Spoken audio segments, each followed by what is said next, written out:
Welcome back to another Fouch and Friends interview. Hey, thank you all so much for tuning in for this interview with the legendary Arthur Rice. What's up, man? Thanks for joining me. Thanks, buddy. Appreciate it. Thanks for remembering me. Yeah. Well, it's not like you've been gone that long. I know. It does. It seems like it though. Seems like it. Yeah, when 2020 happened and everything shut down, and then we some groups came back real fast, some a little bit later, but it does kind of seem like those years, the last few years, seems like they've flown by in a lot of ways. It But does. It also it really kind of does. feels like it's kind of slow too, right? Like just dragging on. Well, it was funny, when COVID hit, nobody worked for a little while, and then like we were the only group in the country that was working, you Yeah, know. So, and so that was kind of strange because everybody else, was off and not doing anything. We were like, oh, we got to go to work. But yeah. So okay, so here you go. You mentioned it right off the bat there. Um, you've made the transition, and it's been year and a half, 2 years now, maybe. year, Um, about a for year. those that don't know, tell them the time frame, how it all went down, what you're into now, and how God is using you with this new season in your life. Well, it's kind of a crazy story the way it kind of happened. I never dreamed that I would do anything else other than singing a quartet and really Kingdom Airs. I thought I was there 27 years. And after that it's like 27 years and I'm getting close to I'm almost 60, and it's like there's nowhere else to go. Yeah.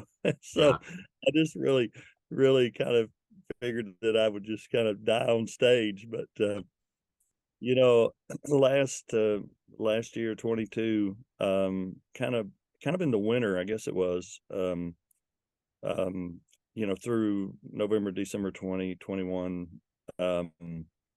the Lord kind of started dealing with me, and you know sometimes he'll deal with you and exactly what the subject is, if it's exactly what it is. But sometimes he starts dealing with you and you don't really understand what it is. You don't know what, um you can't put your finger on it. You can't Mm. and so the first thing you do, you start you seek his face. You study and you start reading and start seeking him through his word.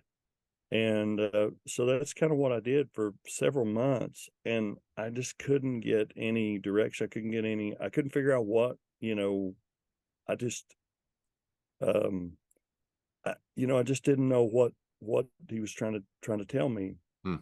And so I went through we went through the traveling months there in January and February. And March, we came off the road and was fixing to start back at Dollywood. And I still didn't have any direction, and Tammy and I kind of talked a little bit, and she didn't feel in, she's kind of the same way, so we were just praying and just kind of seeking his face. And so finally, one day, it was an off day, and I was going to the golf course, and I just pulled up. I just pulled up in the parking lot of the golf course, and I just sat there for a few minutes, and I just broke down, and I just said, Lord, I have no idea what it is you want me to do. I said, I just can't. I'm too ignorant to figure this out. You're just going to have to tell me what it is that you want me to do. And I didn't know more than get that out of my mouth. And my pastor's picture popped up on my phone. It was sitting on my dash, and he was calling me. Mm. And it was one of those things. I'm looking around, it's like somebody's reading my email. And so Right. I answered the phone, and I was wiping tears, and I said, hello. And he said, man, he said, I just had you on my heart. And he said, I just wanted to call you and I just, I just wanted to call you and tell you that I was praying for you. And so I don't have any idea what you're going through. He said, but I just felt Mm. like I needed to call you. And so I just kind of broke down and started talking to him and, kind of telling him what I was going through. And he said, well, you want to have a conversation? And I said, yeah, I think I do.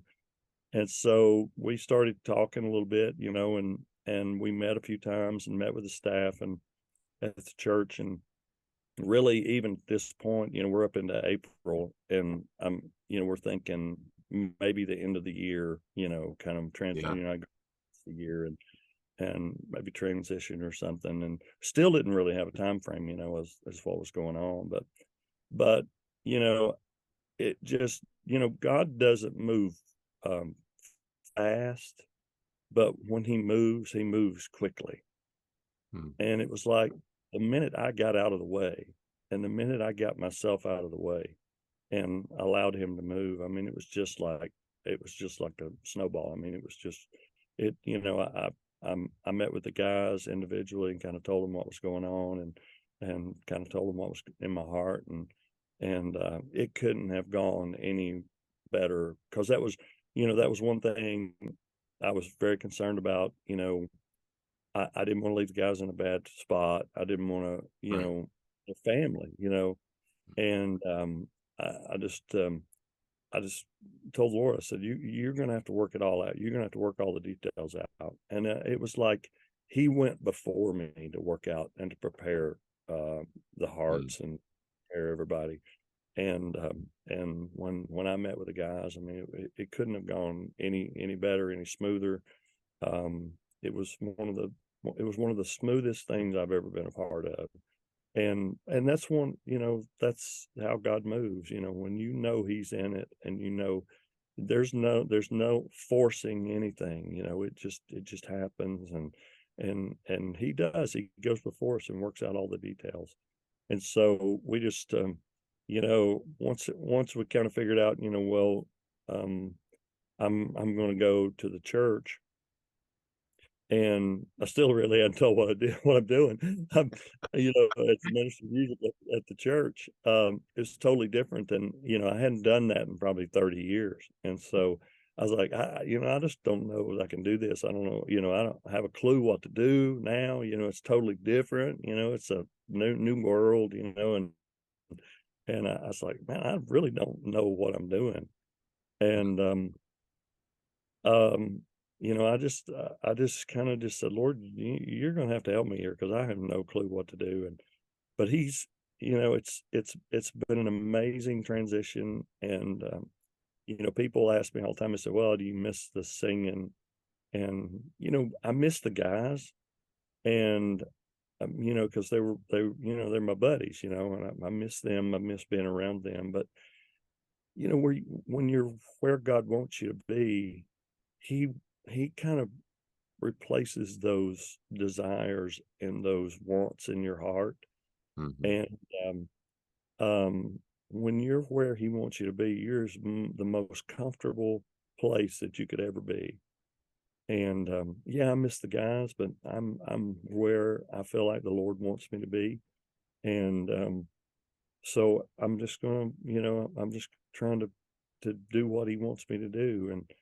And inevitably that's all any of us want to do, That's right. is to be a vessel Yeah. and for use. And so it's been a different transition for the church, but I've been really enjoying it. So for those that don't know the details, what church are you at? Where is the church located? I'm actually at my home church in Asheville, North Carolina, Trinity Baptist Church in Asheville, and Pastor Winston Parrish. And of course, many of you know Ralph Sexton Jr. Was the pastor for many years, and he retired, and he retired, became evangelist again, working harder now than he's ever worked. So he did a great time because he's gone all the time preaching, and Yeah.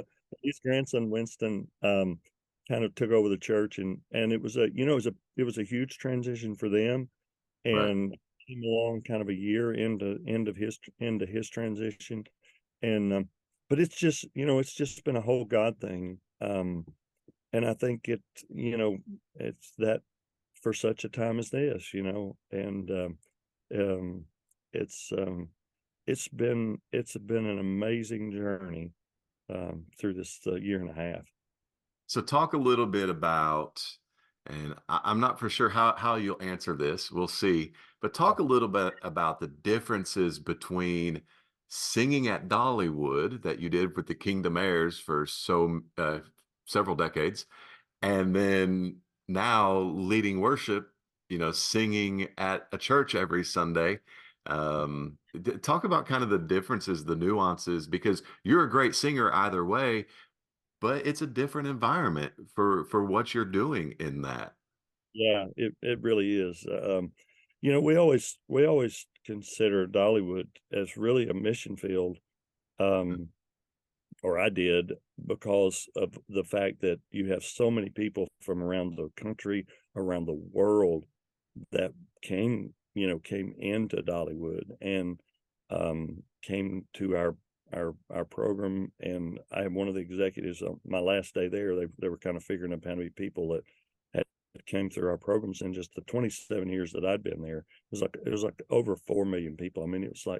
was crazy. I mean, it was just like, how, how can you reach that many people and present the gospel to them? And that's kind of we did it in an entertaining form, but we never shied away from the gospel and presenting the gospel in each program that we did. And to go from that into a church transition um, is really is way different. Just because you have the people that are used to coming to church that know, that are part of their own ministry. and Yeah. uh, it's in two um coming out of COVID. And I think anyone who's traveling, anyone who's been part of any church, and anybody that works in church know that coming out of COVID and coming back into church, a lot of our people are just now returning, that kind of got out of the devil used that to get people out of the habit of going to church, Yeah, for sure. and they got comfortable being at home. And then when they finally are coming back, they've forgotten how to worship. They've forgotten what it's like to be in church. And so that was a an eye-opening thing when I came, into the church. It was like it's different, than just 4 or 5 years ago. I mean, Yeah. it's a different world. And um we just, I don't know, it just you know we kind of got together. I got together with the choir the first of this year, and we just kind of sat down, and we have a full choir, and it's grown incredibly. We've got about 115 in our Wow. choir, and That's great. it is. And so, you know Hey, by the way, how's your bass singer section? it's lacking. I need just that one, guy. And I know a guy, I think you know several bass singers yeah, you after come all from these years, yeah, right? yeah, yeah. So no, it's great. And um I kind of got with him the first of the year, and I said, it's people have forgotten what it's like to sing. People have forgotten how to sing and how to worship through music. And I said, we're going to have to teach these people how to worship again, and how to sing, Mhm. and how that it's okay to sing, because they've just gotten so used to just sitting at home watching it on TV and Mm. just sitting there Yeah, and spectators. yeah, And so we got to change that. We got to figure out what it is that's missing, and we got to figure out how to do that. And yeah. man, they jumped right in there behind me, and it's it's been a it's been a different year. We kind of changed the whole um what the choir does. I kind of use them as a huge ensemble. I mean, it's just we just lead the whole service in worship. Mm. And it took a while. It took several months to get them behind it, but man, it's like I can look back now over this year, and I see how God has moved in that. And it's like our people are singing again. They're enjoying worshiping again, and that's all we're supposed to do is prepare their hearts and get them ready to receive the word. Yeah. And, Yeah.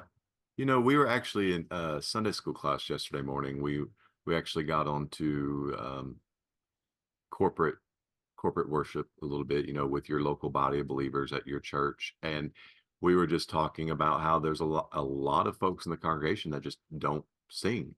yeah, And the one thing about it that was just mentioned during the class was just how, I don't know, it's kind of like a freedom yeah, when everybody is joining together, everybody's lifting their voice, they're singing together. There's definitely unity that yeah, you feel. But when everybody is singing together, praise and worship to God in that corporate worship service, it's a feeling that you just don't get anywhere else. you're right. Secular concert, you'll see these videos and everybody's singing it and everybody's enjoying it and they're singing that song for the artist and everything. But how much greater is it for us as believers to come together with other believers on a weekly basis and all of us sing together? It's just something that fosters a community, unity, freedom, and when you don't have that or you don't participate in it, it's like you're missing out on a little piece of what it's designed to be when Right, we come together in that. And so I would encourage those those watching, man, if you're not singing out at your church, regardless of whatever kind of music your church is doing, if you're not singing with the congregation, I encourage you to do that because I think you're missing out on part. Yeah, like you mentioned, preparing your heart for the sermon and how God's going to speak to you, but also in actually, regardless if you can sing good or not, right. God wants to hear that praise and that worship to Him from you Right. vocally, and Well, so I encourage you to do it. it frees up your soul to worship and Absolutely, and to receive. yeah. And so that's awesome. That's great. So take me back. Kingdom Heirs. Obviously, a lot of folks know the Yep. Kingsman and all of that before that, but Kingdom Heirs, 27 years.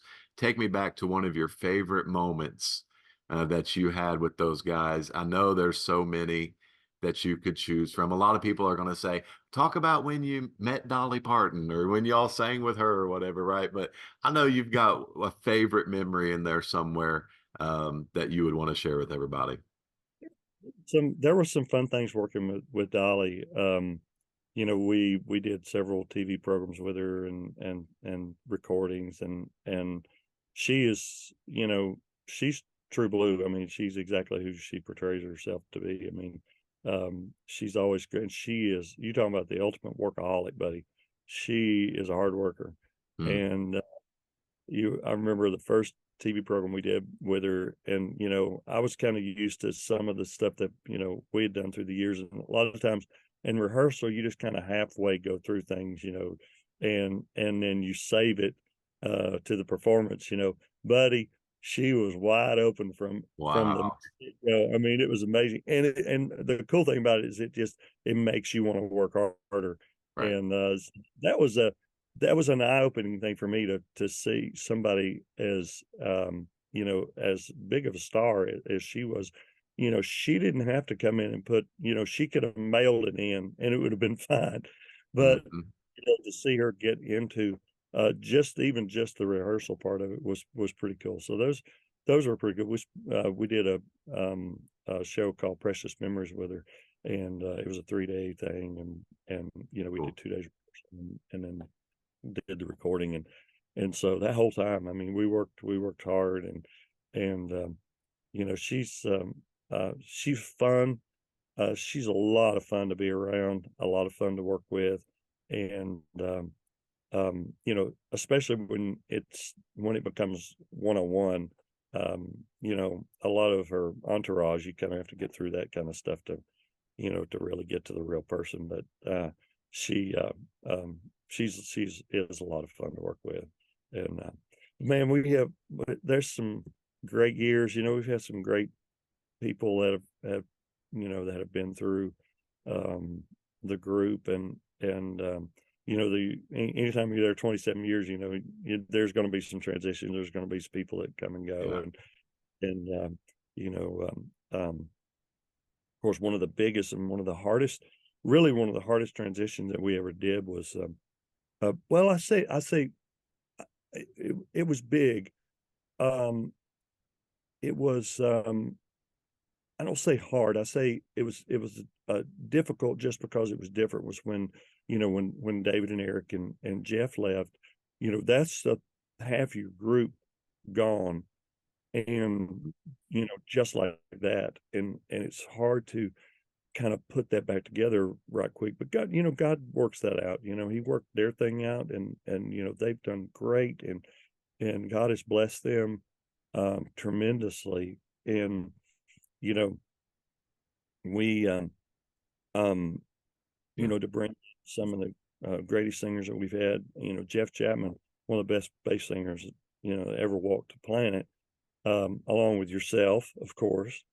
And Maybe and you should get him for your choir. yes, yeah, a lot of people may not know the history that you and I have either. We go a long way back, Yeah.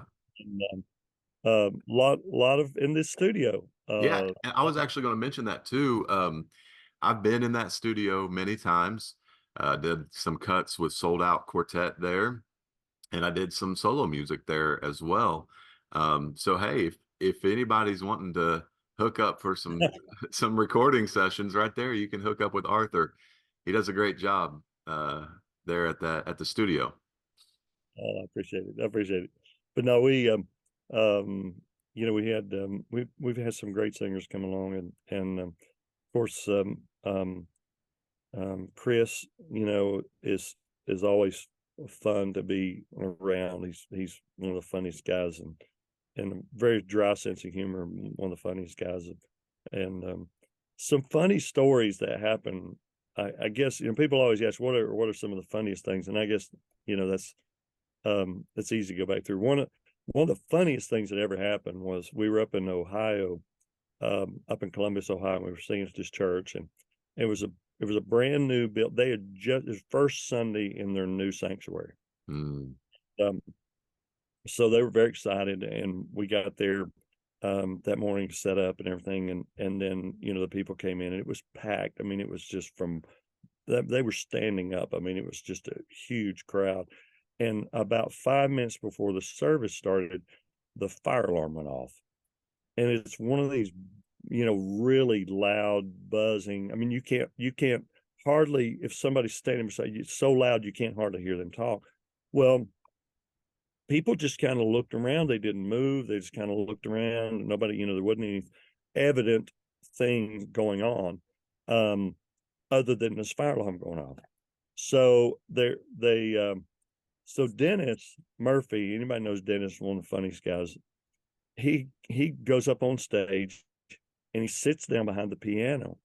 And Dennis is a phenomenal drummer, but Dennis cannot play the piano. He couldn't find middle C. I mean, he was just had no clue. So he sits down and just acts like he's just playing. He's just just playing out. Well, you can't hear it. That alarm is so loud. Right. Even if it was turned up, you couldn't hear it. So he's just, and these two old ladies are sitting behind me, older ladies, and I could see them out of my corner of my eye, and they're just kind of talking to each other and pointing and looking, and so finally the fire alarm goes off, and Dennis just stands up and takes a bow and gets a standing ovation. And these two ladies right behind me said, so I could one of them said, man, I wish I could have heard him. He just looked like he was so good. So that was a funny time. And then the pastor, the old sanctuary, going up the steps, they had 7 steps that led up to the podium.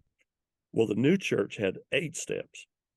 And so he's, excited. He's running behind and all this going on. So he goes up, he hangs his toe in the top of that step and just like a big bullfrog right out onto the stage, slides up and under the piano. Well, we're sitting on the front row where we're like, oh my, this is all. Well, the people just fall out laughing. And we're like, man, this is terrible. Wow. How can they laugh at? Well, come to find out, he was very kind of prone to being very clumsy. And in fact, they shared with some stories afterwards, like a couple of weeks before, that he had went over to this lady's house and was going to take her to the grocery store and was leading her out the door, and he slipped on some ice and fell on her and broke her arm. And so, Oh and no. yeah, and then a little while after, before Yeesh. that, funeral, and he was they were having a graveside service, and he's out doing the funeral, and he steps around to speak to the family, and missteps and fall and slides right under the coffin, right into the grave. Well, so after hearing all that, Oh, you can see why they're laughing. It doesn't. So those are just some wow. funny things that happen, and you know, we played a lot of pranks on each other. uh, Eric, I remember when Eric had this scary, like an old man mask, and he had for Halloween, and we were on the road. This time, we were on the road for about 4 months out of the year, and so we were one night we were having Dennis take the garbage to the dumpster, and Eric was behind that dumpster with his mask on, and so by the time Dennis gets to the dumpster, Eric steps out with that mask on, and Dennis is running, and he never lets go of the trash bag, carries it all the way back, just running, like just so we're always all the time playing pranks and stuff on each That's other. awesome. Yeah. There's a lot of groups, stories like that, right? Oh yeah, All the pranks and the stuff that goes on the bus that just to keep everybody same. sane and to have fun with it, man. Man, I've appreciated our chat today. Thank you for your time. Oh man. Are you still doing the Southern Gospel podcast? We are. We haven't done any in the past few months. We've kind of we've kind of slacked off, but I think we're supposed to hit it again come the first of the year with some more pickup. And everybody's kind of busy, Yeah. and my days are are a little different now, and Darren's is different. Daniel's is, Daniel with the radio station.